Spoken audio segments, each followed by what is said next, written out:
Hi friends, இன்றைக்கி நான் பார்க்க போகிறது பார்த்தோன்னா சக்கரவள்ளி கிழங்கும் உருளைக்கிழங்கும் வச்சு நம்ம லாலிபாப் பண்ண போகிறோம். இது வந்து வேர்ல்டு ஃபேமஸ் ஸ்நாக்ஸ்ன்னு சொல்லுவாங்க. நான் இதை ஆல்ரெடி செய்யணும்னு ஆசைப்பட்ருக்கேன், ஆனால் என்னால் பண்ண முடியல. இப்போ சரி சக்கரவள்ளி கிழங்கு இருந்துச்சுன்னு சரி பண்ணி கொடுக்கலாம் ஈவினிங் ஸ்நாக்ஸாக சொல்லிட்டு சரி பண்ணுறேன். ஃபஸ்ட்டு அந்த சக்கரவள்ளி கிழங்கையும் உருளைக்கிழங்கையும் பார்த்திங்கன்னா ஃபஸ்ட்டு தோல் சீவி எடுத்து குக்கரில் 2 விசில் வச்சு எடுத்துக்கினேன். நெக்ஸ்ட்டு அது எல்லாத்தையும் வெந்ததுக்கப்புறம் அதை எல்லாத்தையும் மசிச்சுக்கினேன். அது கூட நான் மைதா மாவுலாம் எதுவும் ஆட் பண்ணுறதில்ல, ஹெல்த்தியான கோதுமை மாவு தான். கோதுமை மாவு 1 கப்பும் நம்மக்கிட்ட இருக்கிற சோள மாவு 1 கப்பும் அதில் ஆட் பண்ணிக்கினேன். பார்த்திங்கன்னா நம்ம கொஞ்சம் கேரட்டு, வெங்காயம், கொத்தமல்லி, கருவேப்பிலை, கொஞ்சம் சால்ட்டு, கொஞ்சமாக பெப்பர். இது எதுவும் காரம் எதுவும் இல்லைன்றதால பச்சை மிளகா போட்டால் பசங்களுக்கு வாயில் ஆகப்படும் சொல்லிட்டு கொஞ்சமாக பெப்பரும் பெருங்காயத்தூளும் ஆட் பண்ணிக்கினேன்.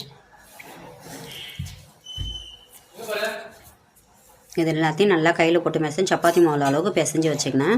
இதில் நமக்கு எந்த ஷேப் வேணுமோ அந்த ஷேப் கட் பண்ணி வச்சுக்கலாம். இன்னும் ஒரு 5 மினிட்ஸ் மட்டும் அதை லைட்டாக ஊற வச்சுட்டு பார்த்திங்கன்னா இந்த மாதிரி ஷேப்பாக நான் ஒவ்வொரு ஷேப்பாக நம்ம ப்ரௌன் பண்ணி வச்சுட்டேன். இந்த மாதிரி ஷேப் வச்சுட்டேன். நெக்ஸ்ட்டு பார்த்திங்கன்னா நம்மக்கிட்ட இருக்கிற சோள மாவு நம்ம ரொம்பவும் தண்ணியாக இல்லாமல் கரெக்டான பக்குவத்துக்கு கரைச்சி வச்சுக்கணும். கொஞ்சமாக கரைச்சி வச்சுக்கினேன். பாருங்கள், இது சூப்பராக இருக்கும். நீங்கள் இதை ட்ரை பண்ணி பாருங்கள். ப்ரெட் எல்லாத்தையும் நான் அந்த மாதிரி பொடி பண்ணி வச்சுக்கினேன்.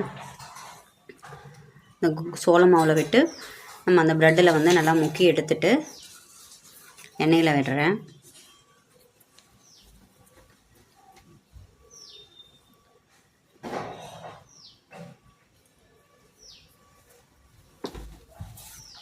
ஃபஸ்ட்டு எல்லாத்தையும் நான் ரெடி பண்ணி வச்சுக்கினேன். பாருங்கள், ஒன்று ஒன்றா ஃபுல்லாக ரெடி பண்ணி வச்சுக்கினேன்.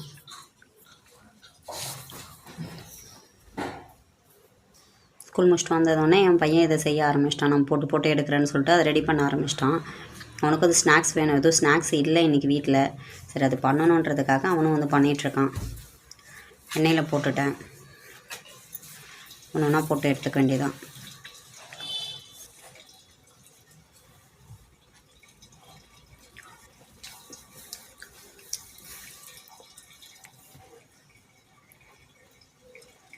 சூப்பராக இருக்கும். இதை ட்ரை பண்ணி பாருங்கள்.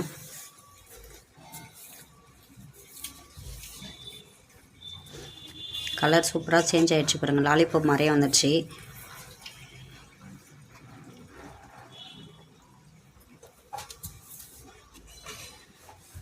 சக்கரவள்ளி கிழங்கு லாலிபாப் ரெடி ஆகிடுச்சு.